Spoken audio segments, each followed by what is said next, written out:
I'm Chip Bach, and welcome to BluRock. On each episode, we'll discuss what life is like on this big blue rock, where we are all headed, separately and together, what changes we need to make to ourselves, the planet, and towards each other, and just discuss what daily life is like for your fellow crew. And maybe, just maybe, we may also see a commonality that connects all of us.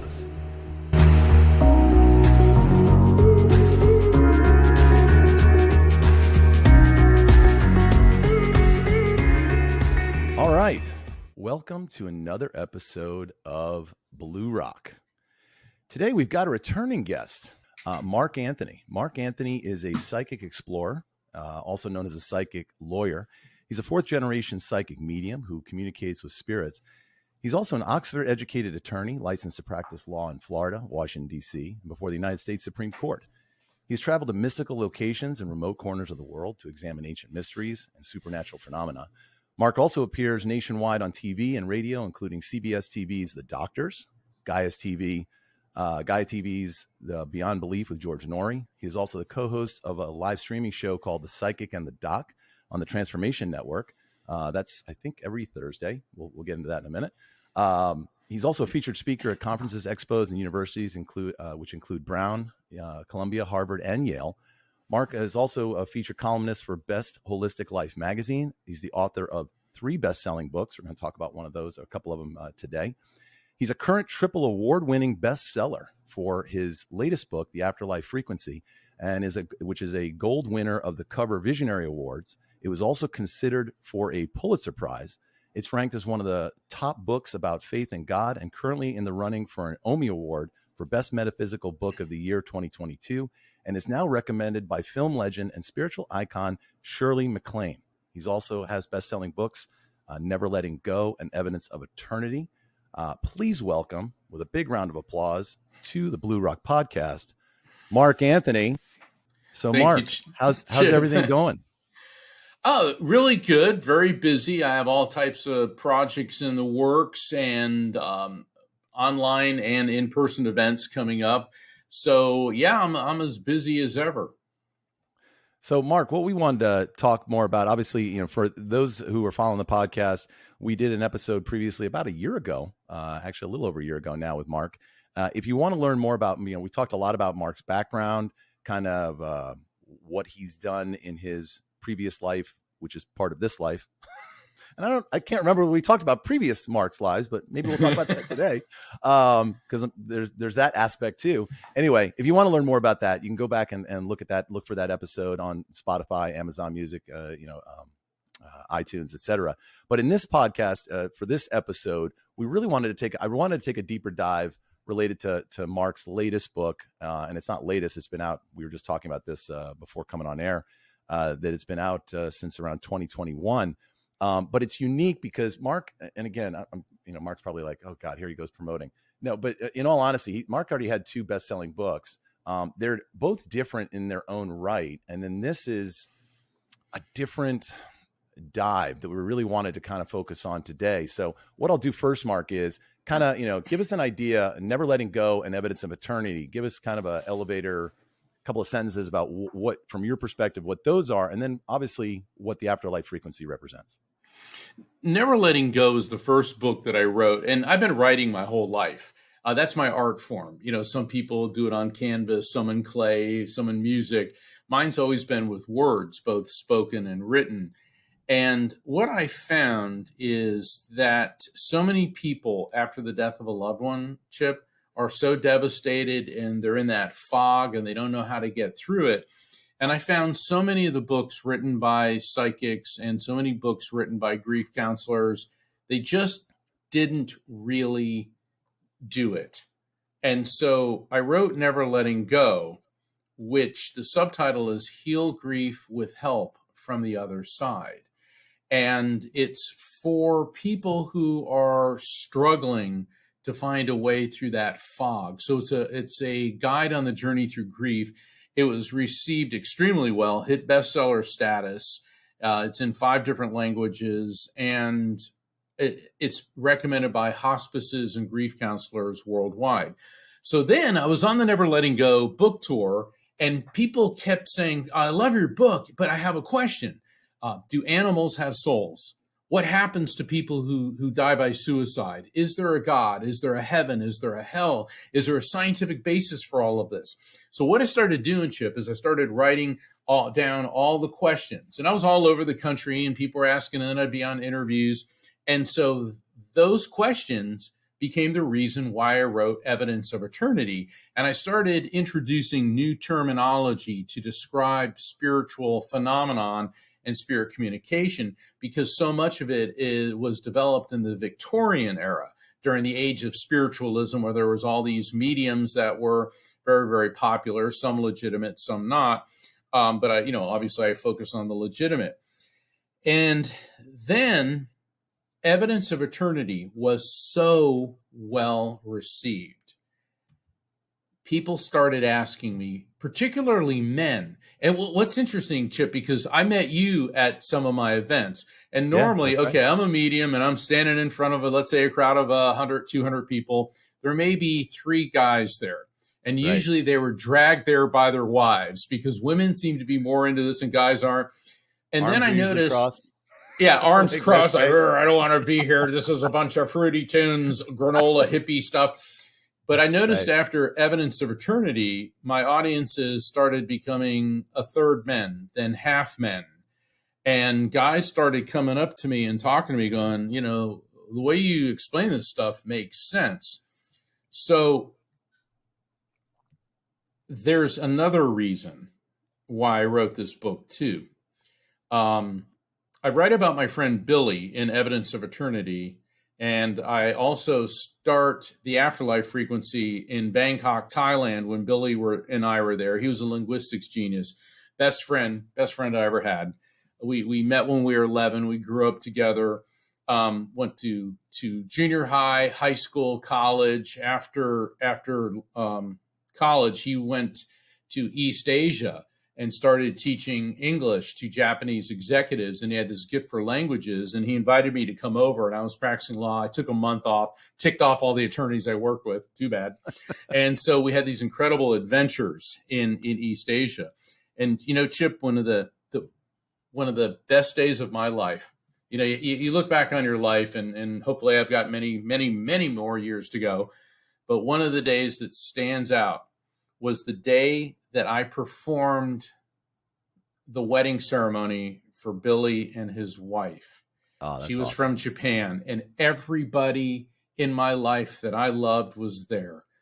That's my cool. Parents, his parents, all of our friends from college and high school.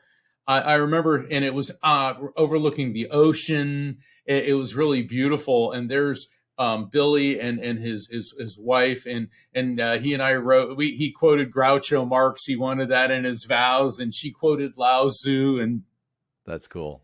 It doesn't get better than that. Yeah. And a couple years after that, he started having some severe problems, and I won't get into his background.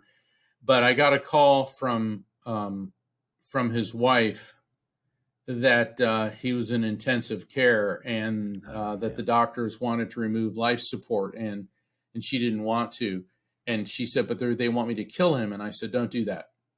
I said, don't do it. You're not ready. And so she didn't do it. And then he expired on his own a couple hours after that.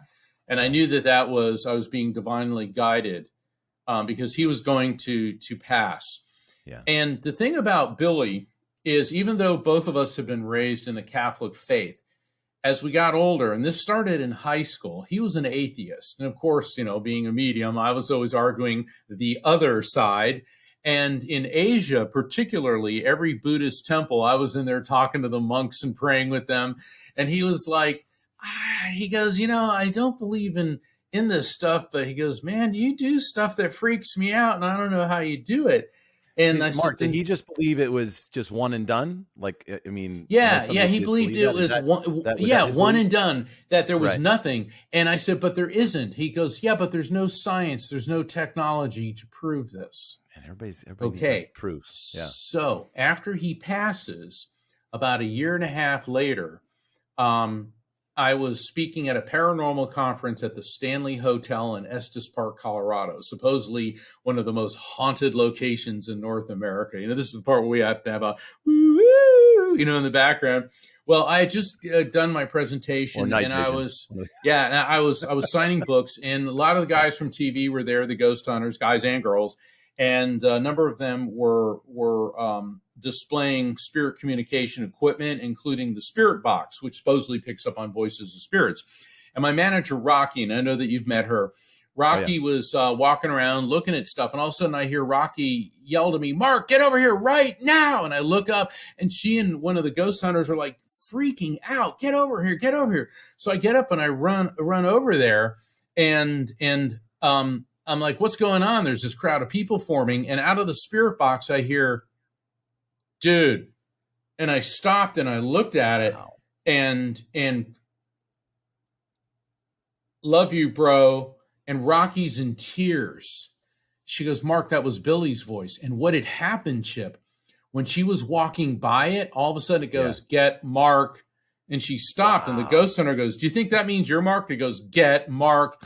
And when I walked up to it, I don't know. "Dude" is what Billy always called me. Yeah. And see, we're from East Coast, Central Florida. We're from the surfing culture. Right. And this is hard for me. The last thing he said to me in this world, when I saw him the last time, he hugged me and goes, "Love you, bro." And so there I am, and I'm hearing his voice, and Rocky heard it too. And the ghost hunter said, "This is highly, highly unusual." Number one, it asked for Mark specifically, said, "Get Mark," and then both of you positively identified the voice. Well, first, of course, I was overcome with emotion, and I'm a medium, but still I'm a guy. I'm a person. I love my family and friends, and I miss them when their physical presence. But then it dawned on me, Chip, the atheist who said there was no technology or science to prove this chose a technological device, a piece of technology based on science frequency to communicate with me. And that got all my wheels turning. And I said to myself, I have to write a book that, if I didn't know about this stuff, would be the one I would want to read. It's for the Billies, it's for the Chips, it's for the guys and the women. It's for anybody who wants to know that the afterlife, spirit communication, near-death experiences, deathbed visions, visitations are real, and they can all be explained by science. So that's why I wrote the Afterlife Frequency. And that's the key. And that's why I wanted to have Mark back to take a deeper dive into the Afterlife Frequency, because a lot of people know him for his other books. And, Mark and I've talked about this. I mean, I've known Mark for years. So, and we happen to also live near each other, but that's besides the point. The point is, we've had open conversations about, being a medium, being a psychic, global perception, maybe it's regional, geographic, what have you, of people. And I always, make a joke, like, I think in the last episode, I said, Mark's not sitting in a little tent at the fair with a purple turban on. And today we were just talking, I said, he's also not Zoltar from the movie Big on the pier, handing out, predictions. There's an actual science behind this. I think actually when I first met you, Mark, you get a lot of questions about how are you able to do this, right? And I know historically you've always said, well, there's genetic traits passed on, and all that kind of stuff. But I think your book, and I think you even talk about this, when you get into the science of it, actually explains why you have more of a connection than others, is because your radios, I think I made the joke in the last episode that we're all using a paper cup and a string, and you've got advanced Sirius radio or an iPhone in your head, is basically what's happened. So, that's one of the things I really wanted to dive into, is the science of this. So, Mark, talk a little bit about, and I know you go into depth in this in the book, but just from a general sense, what's happening collectively, because again, this is the whole point of our podcast is that we're all connected. So the fact that we're all collectively connected, Tell us how that works. And then how does that play into not only what you've been doing, but also where you're going? Because I know you're working on some other stuff on the science side of things. To understand everything, and obviously the concepts that Chip and I will be discussing, what we're giving you today is the tip of the iceberg, because the Afterlife Frequency goes really in depth into it. And this is my ongoing life's work. It took me 5 years to write the book, to do the research, get the stories, and to get the time to write. And my favorite writer is, or one of my favorite authors is Mario Puzo, who wrote The Godfather. And Yep. I remember seeing an interview with him, and he said the key to good writing is rewriting. And I took that very much to heart, because I'll write something and then I'll rewrite it 10 or even 20 times because I want the right words in there. I want you to be there. And also, when Chip and I talk a lot about science, my book's not a boring scientific treatise. I want my books to read, like a juicy, exciting novel. But the basis, they read like you're having a conversation with Mark, honestly. I mean, they really do. Well, I learned that from being a trial lawyer. If you get up there to the jury and go, well, I realize you're a bunch of morons, so I'll make this as simple as possible. And I had a friend, we used to tease him and say, that's kind of how you talk to a jury. You get up there and basically say, you're a bunch of morons, so I'll try to make this simple as possible. And so car A was blah, blah, you get up there and say, John Smith was going to work one day, and all of a sudden, this guy that wasn't paying attention ran a red light, hit him, and his life was changed forever. And you've got to explain things to people like that. But all of the science is predicated on my electromagnetic soul theory. And you brought up a very important point, Chip, about everything being interconnected. We know from science that everything's made of molecules, which in turn are made of atoms, which in turn are composed of electrons, protons, and neutrons. And thanks to quantum physics, we know that all of those are made of a smaller particle known as a quantum, ergo the term quantum physics. And a quantum is pure electromagnetic energy. Just to clarify, an electron is a quantum because it is 1/1800th the size of a proton. So I want to make sure that all our science people out there are saying, he doesn't know what he's talking about. It's like, well, especially when this goes up on social media, Mark, you're going to get people. Oh, I've presented this hitting theory. Us hard. I've presented this theory in front of the International Association of Near-Death Studies and other organizations, and it's a trip. Here I am, and a lot of them are doctors and scientists, like, who's this lawyer? And then I start explaining it, and they're like, he's right. He's right about that. How does he know this? It's weird. It's like he's psychic or something. Well, it's funny. Some guy said, well, you're not a scientist. It's like, and that doesn't preclude me from reading science books. Plus, as an attorney, and I was a trial lawyer, both in criminal and in civil litigation, I had to work with expert witnesses that were physicists, that were forensics, accident reconstruction, neurobiologists, medical examiners, all types of doctors. So I had to learn about all that stuff, and I just enjoy learning. And my specialization was head injury litigation, so I learned about the structure of the brain. But back to the electromagnetic soul. So everything in the universe at the basic subatomic level is electromagnetic energy. And so this pen is the same electromagnetic energy on the subatomic level that I am. But what makes me alive? Well, I'm vibrating at a different frequency because there's different harmonics to everything. And that's why, Chip and I are alive, and the microphones that we're talking into may be material objects, but they too are electromagnetic energy, as are the radio waves that this show is being broadcast on, and as is the surface of the moon and beyond. All right, you have a question? Quick question in that. So if it's all the same, so you just explained again how it's all the same. And I've heard this talked about a little bit. Just want your opinion, because I don't actually have an answer yet. Does the pen in its own right have a consciousness, but just at a different frequency? No, I don't believe that it has a consciousness, but it does have a frequency. However, oh gosh, we're about to get off on a tangent here on psychometry. Sorry, man. Let's cycle back around to that question. No, I don't want to. I don't want to get derailed. So no, because that is a good question. The electromagnetic soul theory okay, think of your brain as a computer hard drive, and your brain did not create the EMS, the electromagnetic soul, did not create your consciousness. And every great spiritual teacher from ancient India through Zoroastrianism, which was one of the first or the first monotheistic religion, through Buddha, through Moses, Christ, Muhammad, all the religions throughout the world teach that the soul, the consciousness, the spirit, is who you are, and it pre-exists the body, comes into the body, moves on after the body dies. We know from neuroscience, the field that studies the human brain, that the body has an electromagnetic field, and the brain uses 20% of the energy in your body, even though it's only 2% of the body's weight.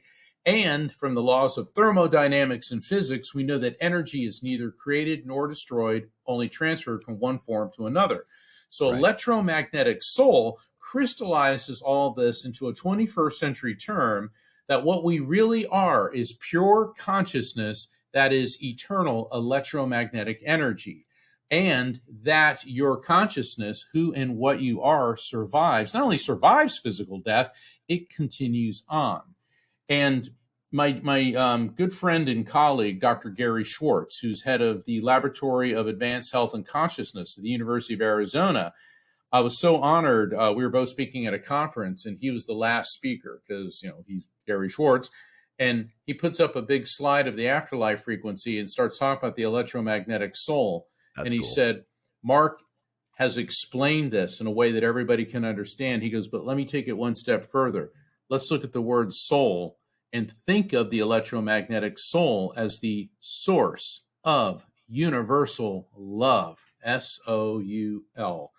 So through understanding this, that's the building block for understanding all the various forms of spirit communication in the afterlife. And let me answer one more part of your question, Chip, then you said about interconnectedness. Well, if everything on the subatomic level is electromagnetic energy, therefore everything is interconnected.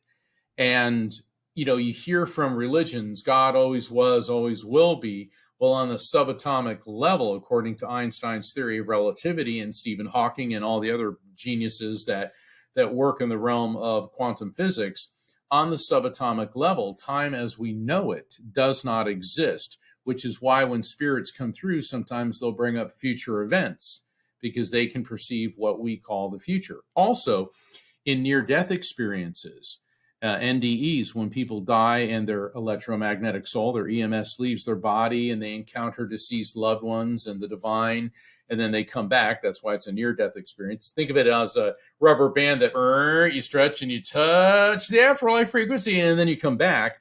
Right. Every one of the main takeaways of an NDE is we're all interconnected. In fact, George Lucas, creator of Star Wars, we've all heard of, may the Force be with you. The Force is the energy that binds and connects all of us. Guess what? George Lucas had a near-death experience when he was 16 years old. He was in a car accident. He died.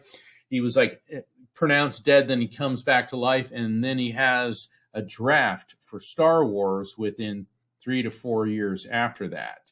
So near-death experiences, quantum entanglement, the electromagnetic soul, all these things are interconnected. And that's why we're all interconnected and why our body may die, but we don't. So based on all of that real science, right? It's all provable. None of this is this isn't airy-fairy granola stuff. No. It's all true science. And most science, I think even today, meaning now in 2023, I've seen a lot of top people really just come 180 and really almost like aha moments. Where all of a sudden what Einstein was talking about or Tesla and those guys, all of a sudden they're like, oh my God, I get it now. Like they get it. And I think a lot of that has to do with where we're going in space. And we're going to talk about that in a second too. But my question, I forgot where I was going with this. My question with that then is that science then in and of itself? So we're all connected. The brain is a transceiver, right? Right. The electromagnetic soul comes down, experiences three-dimensional life in this avatar. Then when we die, it goes back up into the collective. So does that in and of itself prove reincarnation? It does. Because technically then you could, that same electromagnetic soul can come back down again. That's exactly the explanation. Avatar. Yes, that is the explanation for reincarnation, is that when the EMS leaves the body, it goes to the afterlife frequency, and then it's capable of reattaching to a new host, meaning a fetus. And in my book, Evidence of Eternity, I go very deeply into reincarnation. I didn't get into it real heavily in the afterlife frequency, because my publisher said, well, could maybe you save that for another book? It is. It's a whole nother book, man. What you're doing is you're laying the foundation. So this is after this foundational science is accepted, right? That was one of the things I wanted to talk to you about too. I heard a quote the other day about the difference between knowing and belief, right? And most organized faiths are based on belief, meaning that the people, and again, you were raised in organized faith. I was organized in organized faith. I've studied, like you have, other organized faith, and they all have an element of belief, but not knowing, right? So it's all based on, here's this story. We believe this is what the story means, and that it actually happened this way. So you need to believe it too, but there's no knowing. But if you don't believe, it's a sin. If you don't believe, it's a sin. And I was having dinner with some of my Jewish friends recently, and they were asking me about what I do. And one of them says, well, we're not supposed to go to mediums because we're not supposed to know. And I'm like, well, then why did King Saul in the first book of Samuel go to see the witch of Endor, who basically told his future through the spirit of the prophet Samuel that he was going to be defeated by the Philistines and his time was up, but then David would emerge king of the Jews? And they're like, well, we're really not sure. And then in Christianity, there's doubting Thomas, who doubted Jesus's resurrection. And when I was in Catholic school, you're a doubting Thomas, there's all this, and you're bad, and you should be comforted in not knowing, and ignorance is a good thing. And if you don't understand it, fear it because it's demonic, and da-da-da-da-da. And look, religions serve a beautiful purpose when people follow the pure teachings of all the great spiritual leaders of peace, love, healing, and understanding. When people manipulate religion to foster anger, bigotry, hatred, fear, violence, that's when it ceases to be spiritual. It then power becomes, too. It's all about power. You see people hijacking religions to advance their political agendas, and that gets really tiresome. And that basically is the history of the world. Well, you mentioned the not knowing. I always refer to that as the Wizard of Oz effect, right? So that whole analogy of the man behind the curtain, right? Yes. There's a guy behind the curtain, but you're not allowed behind the curtain. You just need to believe whatever's happening out here. You're not allowed to know what's going on behind the curtain. And that's always a big red flag for me, is when a certain number of people are allowed some of the information and everybody else is told whatever they're told. And you're like, but wait a minute, but you're always back there. What's back in that room? Oh no, you're not allowed to know. Precisely. And the thing is, I have never seen a problem in understanding the divine, because I believe in God. Now, I don't believe that God's a white man with a beard and long hair sitting on a throne smiting people. That's a Michelangelo painting. That's an artist. Because when you're encountering the infinite, for example, when people have a near-death experience, that's when their EMS leaves their body. Initially, they may go through a tunnel into the white light, and they'll encounter people they know who have died. And sometimes they'll encounter people that they didn't know were dead, but they find out after the near-death experience that those people have died. Yeah, I've got a number of stories on that. And if you get to the next part of the NDE, it's where you encounter the divine. And what happens here, in my belief, is that your EMS is still transitioning from, it's used to having a finite perception because the brain is designed as a finite instrument. And the EMS is now making the transition from finite to infinite, but because it's a near-death experience, the transition isn't complete, and that's why you come back. But so you encounter the divine. Christians who have these experiences tend to come out of it saying, I saw Jesus, and everything in the Bible is true. Yet Hindus encounter Vishnu or Shiva or Krishna. Buddhists may see Buddha.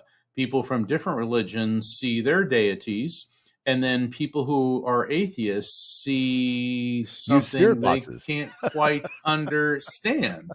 Right, they use technology. Well, yes. In some of my friends, oh gosh, there's another whole show we could do on that one.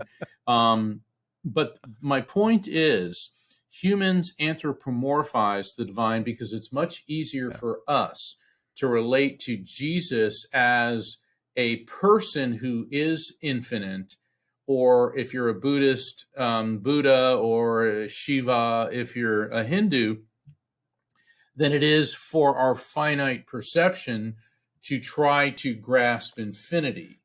And so I've never had a problem with any of that.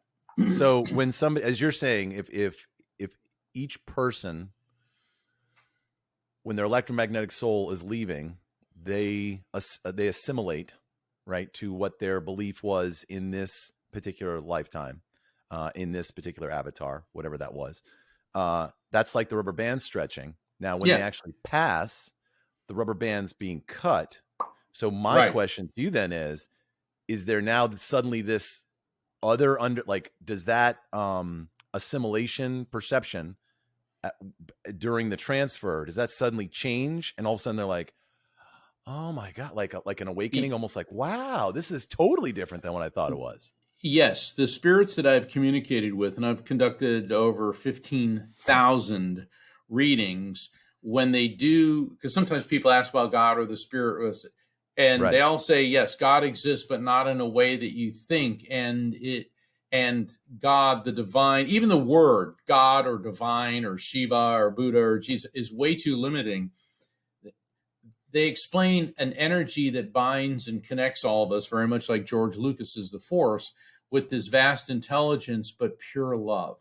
And what is explained to me is it is so overwhelming and so amazing and so beautiful. Human speech can't even begin to describe it. And it is both beyond our ability to grasp and yet so very personal. Now I'm speaking as a human, because for people who meditate or they have a vision, and this can happen to anybody. You don't have to be a medium because we all have the connection to God. It's whether or not we want to accept whether you turn the dial connection. If you turn the dial, it's a very personal connection, and it's also a very infinite connection. Once again, because it's all energy and we're all connected to it. Nikola Tesla, and he's become a symbol for so many different things in both the realms of physics and engineering and metaphysics. He said what one person calls God, another calls the laws of physics. Right. And that to me makes so much sense, because you can take the Michelangelo perception or the Shiva, or like Hindus and Jewish people, in their religions, it is a sin to try to depict God. That's why you don't see Islamic depictions of Muhammad, who's the prophet of Allah. Right. And people go, well, my God is not Allah. And it's like, well, here we go again. Allah is simply the Arabic word for God. In Hindi, it's Rama. When you hear Rama, Vishnu, it's like God, there was a professor, it was like a year or two ago, got fired from a university for teaching that the Islamic God and the Christian God are the same. And the Christian, I'm going to call them the religious control of that college. It is the same. It's all the same. But people get very much, and the problem with when people take religion is it creates the us versus them syndrome. Yeah. And we believe in this God. What's really funny, Chip, when you study human history, religious wars have only been sparked by monotheistic religions. polytheistic religions. Like the Romans right. never went to war against the Germans, who also had a polytheistic religion because of religion. It was just a land grab. But when you Right. look at European history, it is so full of, well, we believe God this way and you don't believe that way. The Crusades, okay, you have Islam, a monotheistic religion, and Christianity. It sounds like we have a crusade going on right now in the United States, but I digress. We do, and the same type so of tiresome. you versus me, right? I mean, it is. It's sad that it's so repetitive, right? Anyway. We'll talk. Yeah, well, maybe we'll talk more about that. I don't know. Well, the thing is, I'd prefer to talk about the science and get into the politics. Correct. Because, as I understand it, this is still the United States of America, and we're not supposed to ban books here. And as an author, I find banning books. Look, if people don't want their kids reading a certain book, then maybe you should pay more attention to what your child is doing. And maybe the compromise is have a section in the library that you need parental consent to check out certain books. Yeah. But we don't burn books. And this reminds me, I remember I saw an old episode. Remember that show, The Waltons, about the family in West Virginia or whatever? And it was at the advent of World War II, and this German family had moved to Walton's Mountain, and everybody thought they were Nazis and they didn't like these people. And they just took a bunch from Germany, which is I've got to love that. Yeah, because they're from Germany. Only had Nazis. Germany only had Nazis, and of course the reason they fled. Yeah. And so they said, let's burn books like the Nazis do. And they had this pile of books, and they had a fire going, and they were about to burn books. And of course, John Boy, Richard Thomas, runs up, no, we can't do this. And he picks this one book up, and he goes, I wish I could read this. Can anyone read this? And of course, the old German man walks up and opens the book and starts to read it in German. He goes, what does it say? He goes, in the beginning, God said, let there be light. And then everyone realized they were about to burn the Bible. Yeah. And here's the thing. If you want a book that's loaded with sex and violence and genocide and salacious behaviors and all that, that's the Bible. Okay. Oh, yeah. And I don't think that should be banned, nor should the Quran or the Bhagavad Gita or anybody's books, because this is the United States of America. It's the free marketplace of ideas. Suppressing human thought, first off, it never works. Secondly, we need to know what everyone is thinking, because unless we're all free, no one is. Correct. Yeah. And look, that's the whole point of this show, is that, we're all connected. There are no countries, borders and languages and religions and races and creeds.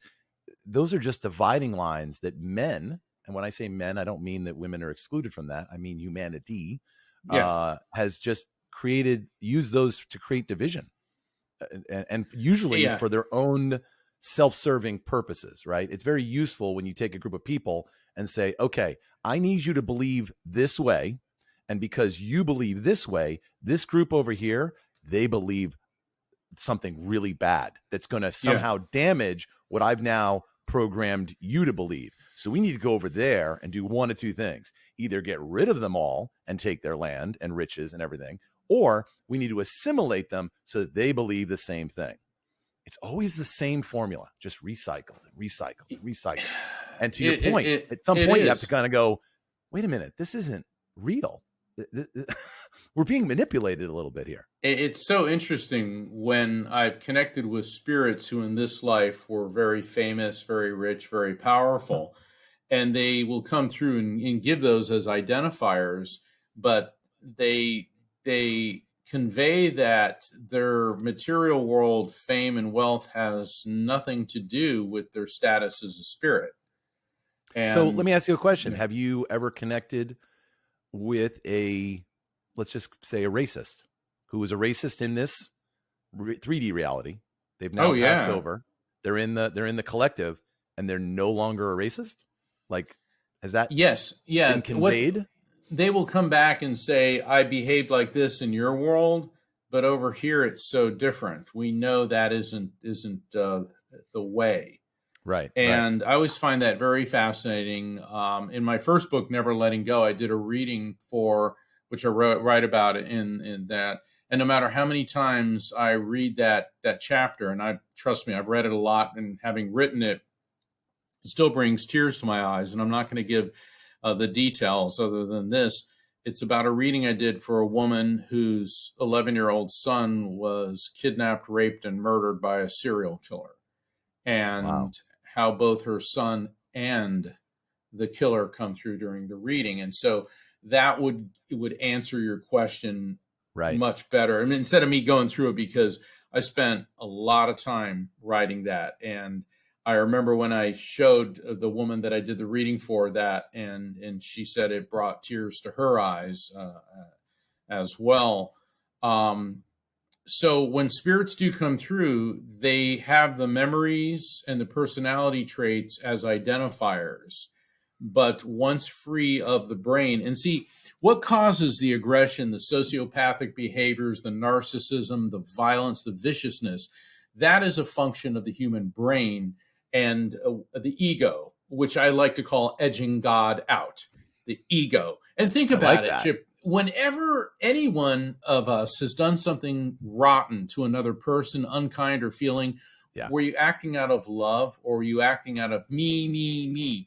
When I think of things that I've done or said to people that mattered to me, that were hurtful, I realized I was only being extremely selfish at the time. You were leading with ego.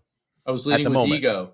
Correct. Yeah. And that's what Jesus, and so I'm not crashing on religion. In fact, I'm a big believer in the teachings of Jesus and of Buddha. Sure. It's about coming from a place of love.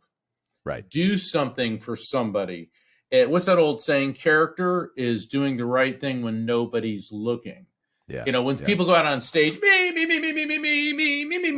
and I'll do this for you as long as you vote for me. Okay. There's no love there. There's no spirituality there. That is unabashed, pure ego. And that's a big issue that everyone has to grapple with while living in the material world. And these are some of the things that I get into in the Afterlife Frequency. But I do teach people my raft technique, how to recognize, accept, feel, and trust messages from spirits. Because while not everyone is a medium, we all have the same equipment, the same physiological, basic physiology, and everyone is capable of detecting signs from spirits. And I teach them through this 4-step process and give some exercises how to enhance and develop this. And everyone should be able to benefit. And the thing is, you know that it's a message from a spirit, from a message from the divine, when it's about love, healing, peace, protection, and resolution. Messages from spirits are never about anger, bigotry, hatred, or violence. Those are all generated by the human ego. So when I see these terrorists and they say his spiritual advisor, no, that's not a spiritual advisor. That's a religious fanatic. It's a religious advisor. And they're saying, God, or however they perceive God, told them to go blow up this building and all that. No, God didn't tell them to do that. That's their ego, and they're looking for a moral justification to do it. Because if you go around saying, well, we don't like U.S. foreign policy, you're going to get a bunch of, room temperature IQ morons to strap on a bomb vest and go blow something up. No, but if they think they're going to get some type of reward and all this, and it's very insulting to people who are truly people of faith, of no matter what your religion is, or to people who are spiritual, when the media portrays murderers and their spiritual advisors. They're not spiritual advisors. They're religious fanatics. Right. And God exists. And you don't mix the two. God exists in spite of religion, not because of religion. See, I like that, Mark, because that's where I go all the time. Right. That's that whole belief versus knowledge. The fact that religions exist, they're created, and do they have a purpose? To your point, when you stay in the love and light side of it, probably, right? Like anything else. I mean, I talk to, you've seen some of my other podcasts or seen some other guests. I have a large extended ohana, as I like to talk about it, in the water sports world. The one thing we all share is when we're out on the ocean, that's our church, that's our temple, that's our meditation, right? There's a huge connection. Whereas other people you talk to them about, you show them the waves and go, hey, want to go out there? And they're, no, I mean, my father-in-law wouldn't even step on sand because of a near drowning he had when he was like 5 at a public pool. And from then on, water to him was the most horrific thing he could ever contemplate coming near, and was in awe of the fact that I would go out, in big surf and come in with a smile on my face. He's like, I don't you're psychotic. Like he had such a disconnect for, how could I see something so peaceful and loving in something that he was so just at his core petrified of. So I guess let's get into one of the things I picked up on when you were just talking about all this was that you mentioned in the last podcast, because I know because of your dad and his involvement with the U.S. space program, that you had an opportunity, you actually talked to and got to know John Glenn. And he had mentioned what it was like for him when he went into that outer layer, right? And there's a connection there between that physical experience, right? And then what you talked about, like, let's say it's meditation, or then now when the electromagnetic soul goes into the collective consciousness, there's almost a similarity there, or an analogy there, right? Where you can experience the same thing. And you said you wished all the leaders could do that, because that might change the way they see this 3-dimensional reality. It'd almost be a way of giving them a virtual NDE, I guess, without actually going to the D part. Since we had that conversation, I recall seeing William Shatner, Captain Kirk, right? And he went up on the blue horizon, and when he came back down, and he was sobbing, and he said, I hope I never get over this. And I saw our planet so full of life, and I looked out in the void, and it was so strikingly similar to what John Glenn said to me. And I've heard other astronauts speak, and they say, you look at Earth and it's so alive, and then you look out into space and it's the void. And you tell me you hear the same explanations from people that are either on the other side or have had an NDE. They all have that, like I said, that rubber band stretches. So there's that connection to whatever their local idealism is. And then all of a sudden, what they're experiencing on the other side or at the cusp of all seems to be the same, right? Well, like that seems to go away to some extent, similar to what you're saying when somebody goes into the upper atmosphere. Everybody's experiencing the same thing. What it is, I think, sure. and based on drawing upon my own NDE when I was a young child, is when we leave the Earth, there's all the distractions, all the material world, chaotic, frenetic energy, and then there's this ability to reflect in a state of harmony and balance and peace, and it's just so amazing. Now, when Chip and I say things like this, for the listeners who are depressed and maybe contemplating suicide, we are not in any way encouraging you to intentionally cut your life short. Yes, the other side's wonderful, it's full of bliss, but we have a mission here. And for good or for what you may perceive as positive or negative, you got to get through it. And when it is your appointed time to leave, you will. I've had many friends in the medical profession who said that they worked in the ER and in intensive care. They said a lot of people are there that tried to die by suicide and they failed, and then they end up paralyzed or disfigured in horrible ways. So there's a day you're coming in and a day you're going out. What we have a choice on is what we do in the time in between. So let's say about 2/3 of the way in, you're all depressed and miserable and hate your life, and you try to shoot yourself in the head and you don't do it right. And now you're paralyzed. You're still going to die when you were supposed to die, but now you have to do the last third or half or whatever of your life in a paralyzed state. You've got an alternate reality that just occurred. Exactly. And if you had not chosen to do that, right, you could listen. So that's what I would tell people. Don't be cutting your life short. Also, I think, is it 988? I think is now, I want to double check this. It used to be, they'd say suicide hotline. Yes, help is available. We have 911 for emergencies. 988 is a 24/7 suicide support line. Right. There, you are not alone. There are people there who want to help, who are trained to help, who care. And I'm so happy that 988, I wish Billy, my best friend, had 988. Yeah. So yes, we talk about the other side. We talk about the energy and how amazing it is. And the way I look at it is, what's the rush? We're going to get there eventually, but every day that we are living in the material world is a privilege. And some days it does not feel that way, but it is. And we have to go through all these experiences. And then when we're done, we leave this body and we shift to the afterlife frequency. And then we begin another adventure. Right. So one of the things I'd made a note of in reading Afterlife Frequency is the shared death experience, right? One of the things I'd picked up on was that there's the three-dimensional reality that we're in. There's manifestation to an extent can be real because everything's interconnected, everything's electromagnetic.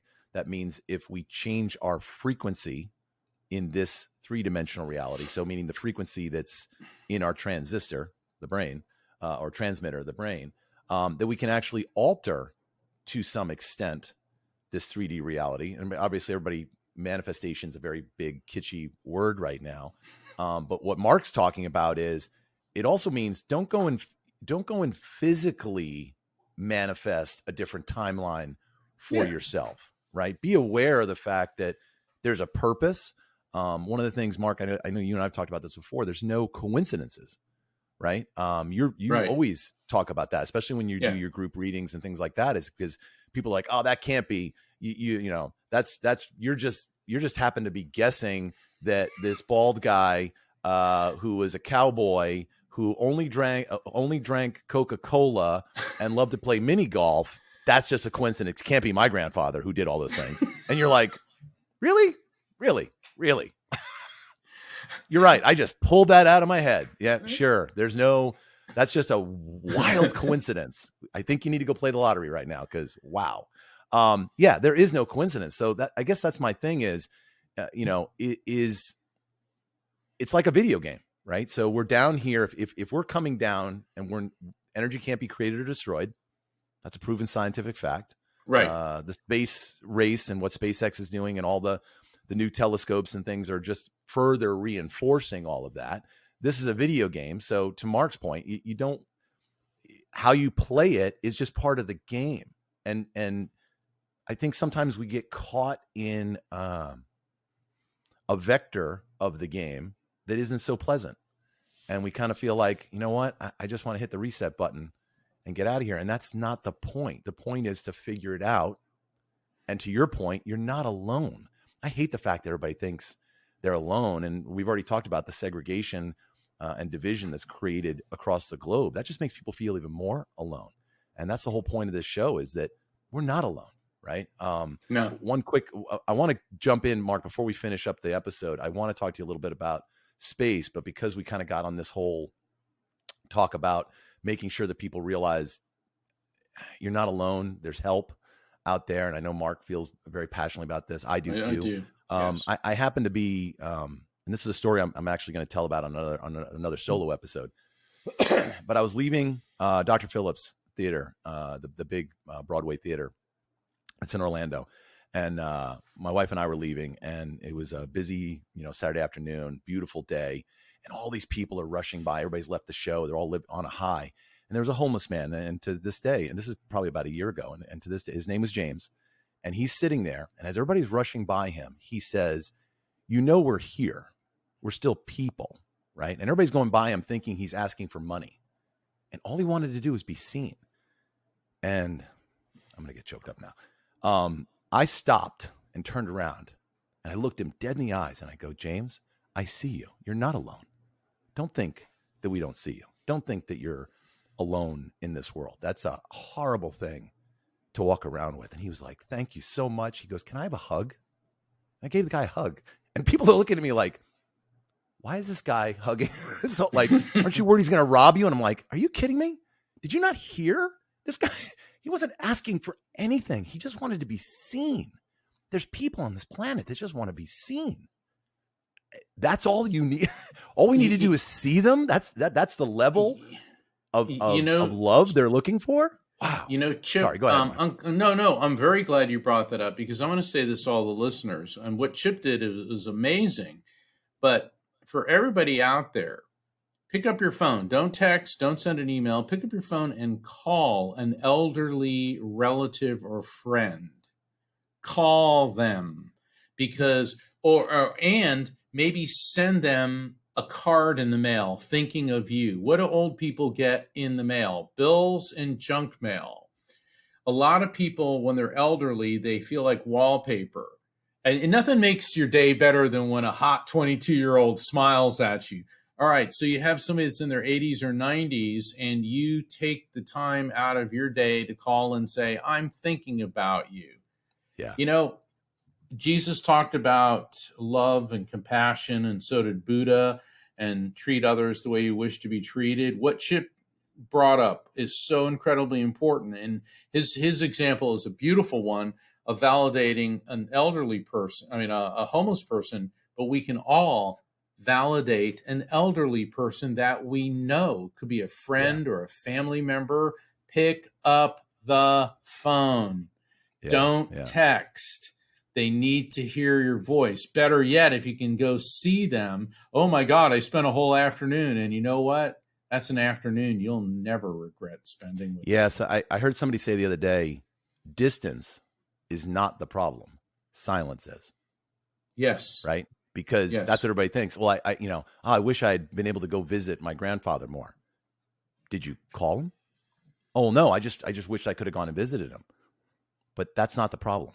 Your grandfather not seeing you is not the problem. It's you stayed silenced. That's the problem. Yeah. So case in point to what Mark's talking about. Mark, do you have a few more minutes? I did want to. We can either end on this note. Well, maybe we should. Or I can keep going a few more minutes. Talk about the space. But that's fine. Go ahead, Chip. Go ahead. Just whatever you want. Yeah. No, like I said, there's part of me that wants to end it here because I'm like, I think good. We kind of tied a bow around this a little bit, but I did want to talk a little more about the frequency stuff. But anyway, go ahead. Sorry. Well, no, I think this is a good place to end it because we can always come back and talk about the frequency.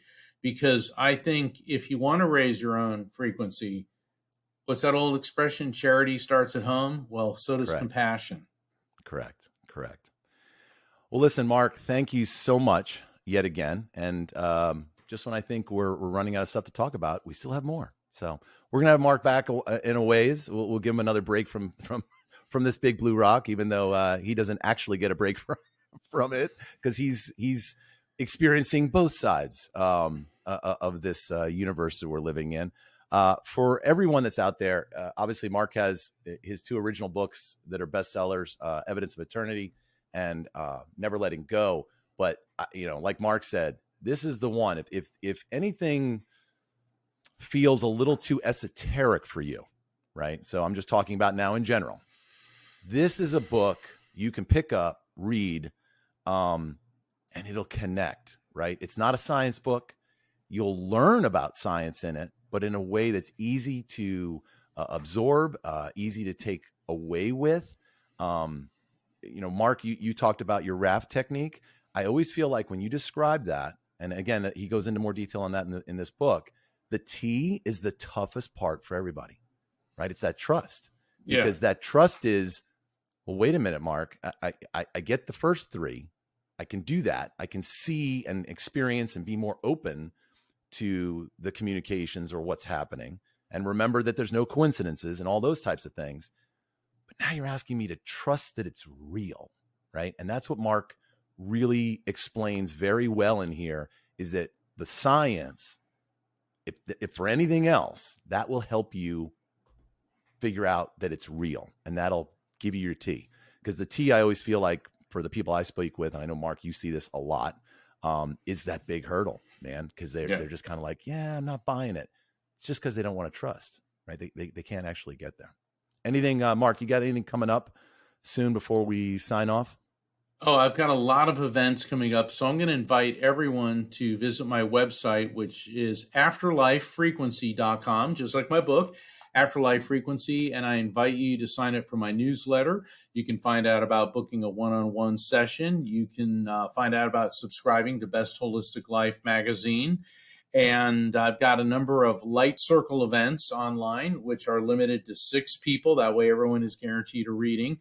You can find out about all of that by subscribing to my newsletter by visiting afterlifefrequency.com.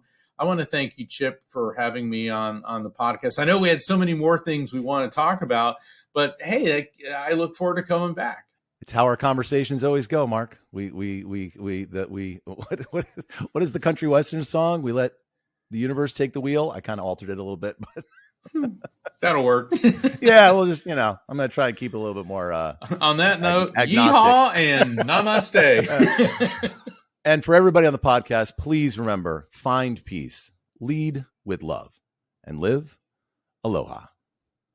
Thanks, Mark. Thanks, Jeff.